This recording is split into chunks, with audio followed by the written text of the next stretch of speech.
Hello everyone. Today we're going to talk about testosterone optimization, a deeper dive more so into supplementation, but we're going to first talk about diet, lifestyle, because that's obviously number one before supplements come into play, because what is a supplement? A supplement is supposed to be supplementing for nutrition, right? It's for a lack of perhaps some lifestyle factor like sunlight, if you're in a region where there's not too much sun. So, let's talk about that. First off, diet, right? Nutrition, most important, king. Foods you want to be eating. Obviously, you should be having a balanced diet. You shouldn't be overweight. That's going to crush tests right away. So you want a calorie-appropriate diet for your size, your active lifestyle, or your lifestyle, activity, right? And so on, right? So, again, foods, eggs, number one, red meat. Absolutely. What is red meat, right? Beef, right? Any type of steak, right? So sirloin, tenderloin, ribeye, strip, whatever, skirt, anything. Red meat, lamb, obviously good. Bison, fantastic. Things like that. And beside that, right? Chicken, not as good, but is good. Definitely don't eat all chicken and no red meat, but yeah, chicken here and there, no problem. Salmon or wild caught fish, sardines, very good. Shrimp, another one. Make sure they're wild caught. Don't eat that farm bullshit, right? They put coloring in it to make it look healthy. So yeah, eat foods like that. Good, clean protein sources. Dairy, obviously good as well, raw dairy, but I don't think the macros are super great. If you're concerned or if you have the potential to get bigger, I would probably stick away from that. But raw dairy is good, and dairy in general is not the end of the world if it's pasteurized. I wouldn't really drink pasteurized milk like that. That's been homogenized, or however the fuck you say that word. But stick to stuff that's pretty minimally processed. Not should be hormones added or shit like that. Stay as clean as you can. But yeah, raw milk's good. Raw cheese, cheese is kind of slept on, pretty good. So foods like that, definitely that's number one. Now, nutrition, right? Lifestyle. You want to be active, right? You want to be moving around. You want to get, obviously, everyone says 10,000 steps, 10 to 20,000 a day is ideal. Right, is going to be ideal. Sunlight in the morning when you wake up is going to be ideal. For sleep, sleep's number one. Right, if you don't sleep good, you're not going to have good testosterone. Sorry to break it to you. You're never going to optimize it if you can't sleep. If you can't sleep at least 8 hours a night, 7 hours maybe for some people.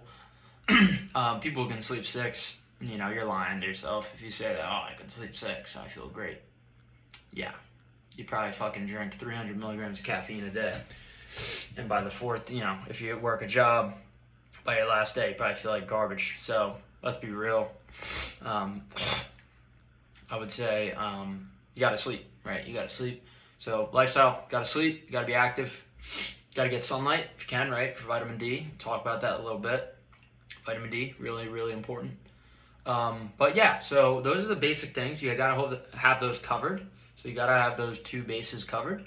So nutrition and lifestyle, right? Those are on par. Now we can look at supplements. Now we can take a look. And there's things like magnesium, which I think you pretty much have to supplement, because I don't know who's getting 200 plus milligrams of magnesium a day through diet. So that's something you have to supplement, I think. But starting off the top, a multivitamin, obviously, just to make sure you're covered there. I would take a quality methylated multivitamin that has, again, methylated vitamins. Why? And what are methylated vitamins, right? Because I just threw that word out. It's going to just be a more broken down version of these vitamins, right? So it's easier for body to just kind of process and utilize rather than, I'll give you a good example of B12, right? Take a look at a supplement or even a pre-workout maybe that you have, and if it says cyanocobalamine, whatever the word is, rather than methyl, right, of that version, it's going to be much harder to process that. Your body, it's just not going to be as bioavailable as a methylated vitamin. So take a quality one like a Thorne, like a brand like Thorne, or maybe, I don't know if Gorilla Mode has a multi, but a Gorilla Mode, something like that, where all the vitamins are methylated. So that's multivitamin. You want to supplement omega-3s, right? So many more benefits than testosterone, but yeah, omega-3s, super, super good for you, for your joints, for your heart, for your brain. I mean, just incredibly, incredibly good. Again, the research is all here. You can look up anything that you want. Obviously, I wouldn't, just give bullshit advice without peer-reviewed literature backing what I'm saying, but yes, omega-3s. So from there on, a vitamin D supplement I think is really important, because if you're a normal person, you work a job, you're inside, the whole day or most of the day, you're not getting vitamin D. Or if you're like me, I'm an Italian fucker and I live in the northeast of the U.S., I'm not exposed to the amount of vitamin D from the sun that I need to thrive, because I'm supposed to be, in Italy, in a very southern part of Europe, ethnically and biologically, and I'm not. So I don't have that, so I need to supplement it, right? I take 5,000 to 10,000 IUs in addition to my multivitamin, which has 2,000. So I'll be getting 7,000 to 12,000 IUs a day. And vitamin D, again, is going to be something, ton of benefits to vitamin D, ton of processes in the body. Vitamin D is practically a hormone in itself. Not actually, but to a degree. So vitamin D, big. Aside that, magnesium, another essential. Magnesium, zinc, copper, selenium, boron, all those things should be in a good multivitamin. You should be able to get pretty much all these things. But magnesium, I would take an additional supplement that has magnesium in it.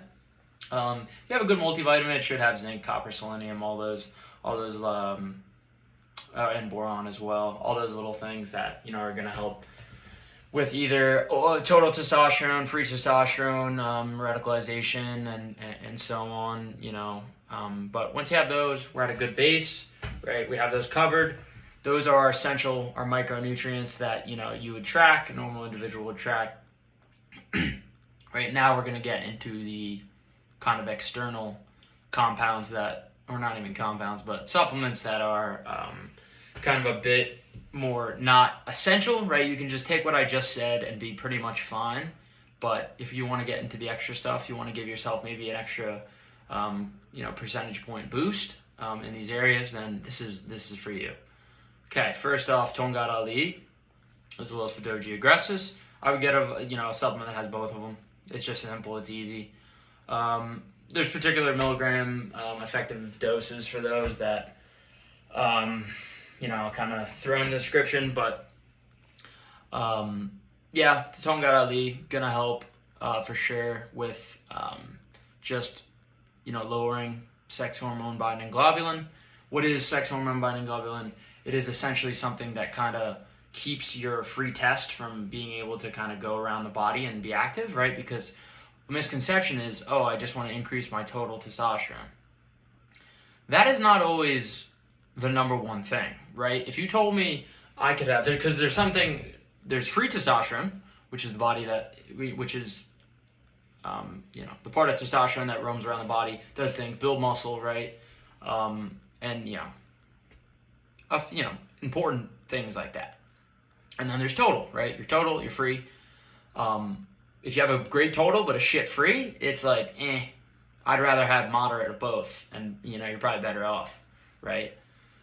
So again, Tongkat Ali is going to help with that with Fadogia. Fadogia can potentially increase the size of your testes, which is, obviously quite insane when you think about it. But yeah, that's going to help with just boosting overall testosterone. So yeah, that's a supplement. Again, Tongkat, I believe, is something you can take all the time, but Fadogia, I would be a little bit more careful. I know there's some research that suggests potential, I don't know if it's liver damage, but could be some liver issues down the road if you're taking it for a long time. So you can either do a macro cycle, you take it for a couple months, take a month off, or you can do mini cycles where maybe you do a couple weeks and then a full week off, something like that. But yeah, those are that's a good kind of duo right there, 1-2 punch. That'll get you going. In addition to that, Shilajit, that's something obviously everyone's been talking about, has pretty much every mineral the body needs. There's been strong evidence suggesting that it's obviously effective testosterone booster. So that's one really, really good. So yeah, that's, you can find at your local Sam's Club, they sell it. The big one that everyone and their mother knows and all these 16-year-olds on TikTok talk about is going to be ashwagandha. I don't feel pain, I'm on ashwagandha. You're a retard. Okay. Yeah, so don't take this all the time. First off, I'm not a proponent of that. Periods of high stress where maybe it'll be a stressful week, yes, probably a good idea. But you don't want to buffer cortisol all the time. So what ashwagandha does is it lowers cortisol. What happens when cortisol is lower? You've probably heard this, right? Lower stress, better gains, better fat loss, better overall testosterone levels. Yes, it's true. But you don't want to take a supplement that lowers cortisol chronically, right? Because one, if you come off of it, baseline will rise, right? So your baseline, when you're off of ashwagandha, assuming you take it all the time, is not going to be great. So that's one. Two, it'll numb you over time. And I have experience with this anecdotally. I took ashwagandha when I was 16, right? Thinking, oh yeah, it's great, I'm lowering cortisol, I'm fucking getting better gains, so on. The problem with that is that you take it for enough time, it actually affects dopamine, right? And it'll lower baseline dopamine. What is that, right? What does that affect? Obviously, dopamine is the happy hormone. So if you are lowering your happiness hormone, right, it turns you into a fucking robot, is what it does. And it's a little dangerous, to be honest. These kids who take it and they're like, I'm numb. That's the example, right? Right there. And that happens. And that really does happen. And it's a problem. You shouldn't be doing that. These kids, they shouldn't be taking this stuff. You don't got problems. Your only fucking problem is you have a test on fucking Tuesday. Taking ashwagandha. The fuck out of here. So don't, if you're in a high stress job, again, maybe you're a construction guy, something like that, or, and it's really tough for you to work out after, something like that, physically strenuous job. I would say I'd be more lenient there because it's like your cortisol is fucking way higher than the average individual. But if you're like a regular yuppie and you fucking work a job, you're pretty sedentary, don't fucking abuse that stuff. But yeah, it will raise testosterone for sure. But again, at what cost? Weigh the pros and cons, research into it more. I personally only take it on particular days where I know I'm going to be in a stress. I'm going to stress my body out more. And then, its effects will be better for me because I'll temporarily lower that cortisol. And, if I have an average cortisol level, that's not too bad because I'm managing stress well, which is important. That's another thing to do more so with lifestyle. If I'm managing cortisol well, right, and then I have a day where I know it's going to go up, but maybe I take ashwagandha so it stays flat, right? That cortisol rate stays flat because I introduced a little ashwagandha, right? I didn't do it all the time, but yes, it is. You can take it for weeks and weeks. Obviously, you can, and your cortisol will be chronically lower for sure. But eventually, you might notice you get less joy out of things, and that's when it's a red flag. So yeah, ashwagandha is one, or another one, I should say. Moving on from that, I would probably say, those are the big couple. Those are definitely the big couple. If you're taking Tongkat Ali, Fadogia in the morning, Shilajit in the afternoon, and ashwagandha with Shilajit, you're gonna have a little boost there for sure. Again, none of this matters if you're not in the gym resistance training pretty hard, intense, not like a pussy, intensely, and your lifestyle doesn't match and you're eating wrong. It won't matter. This won't matter. Assuming you're doing all these things and you include these supplements, yes, you will get a beneficial boost from it for sure. So yeah, those are kind of the big couple things, I would say. So yeah, if you want to take, if you want to, add those additional couple supplements to your current diet, nutrition, lifestyle, yes, you might notice a boost, and yes, it could further optimize your levels. Supplement I didn't touch on. Creatine. Oh my God, everyone and their mother and their grandmother and their great-grandmother should be taking this. It is the best stuff on the planet. For your brain, number one. Your brain, oh my goodness, the studies that are coming out about how great it is for your brain, in addition to your muscles. in addition to your entire body. It's just, you have to be on this stuff. Like, go buy it right now and take creatine today till you die, because that's how good it is, right? And obviously, you get into that argument where it's like, oh, I'm eating red meat, I'm getting you're not getting fucking 5 grams of creatine from red meat unless you eat 10,000 calories a day, you know? So you're not doing it. And not actually 10,000, I'm exaggerating, but you get the point.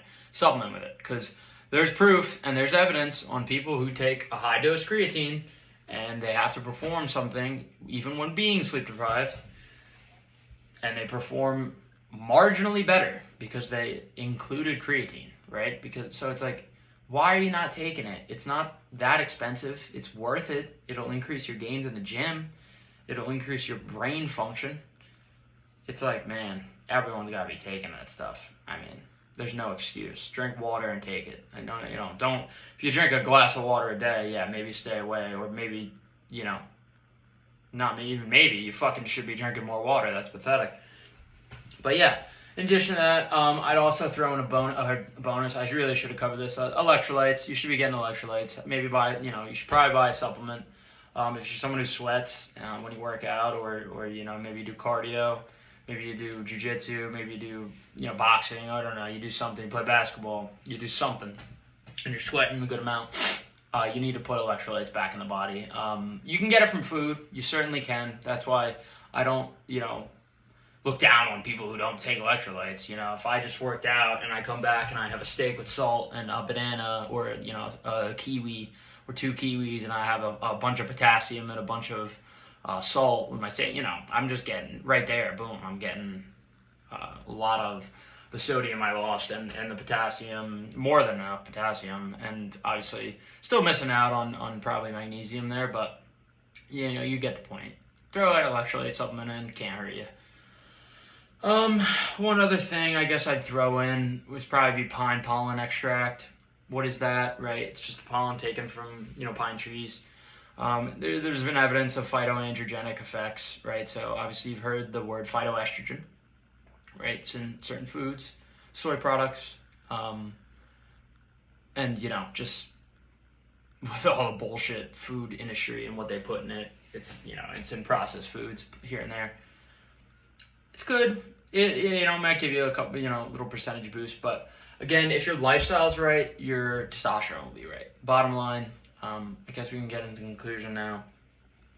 Again, just to recap, diet's got to be right. That's number one, diet. What do you put in your body, right? Treat your body like a fucking vessel, all right? It's a sports car, right? Don't treat it like a piece of shit. Put bad fuel in it. You've heard that before, but you got to eat right. You got to take care of this. Is essential. You can't be putting garbage in your fucking body.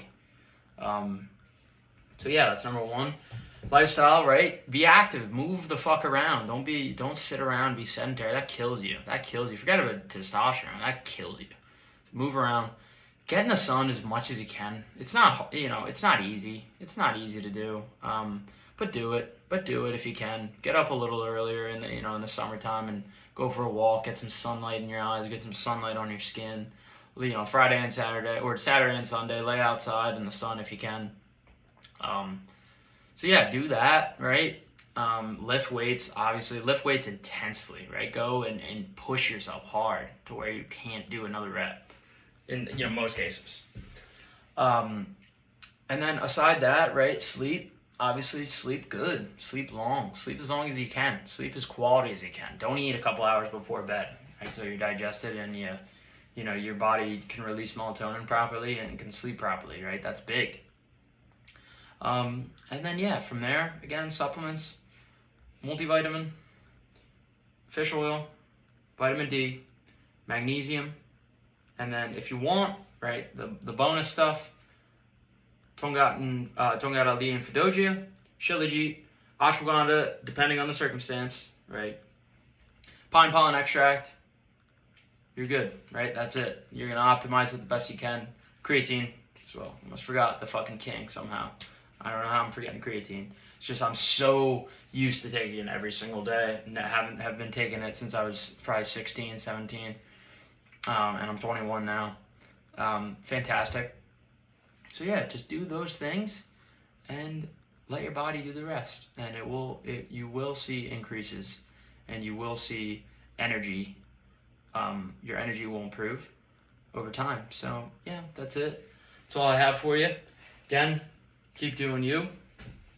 Right? Keep training hard. Keep sleeping hard. Keep eating good. That's it. Your body will take care of it. Right? So thank you guys. Appreciate you. Have a blessed day, and stay up.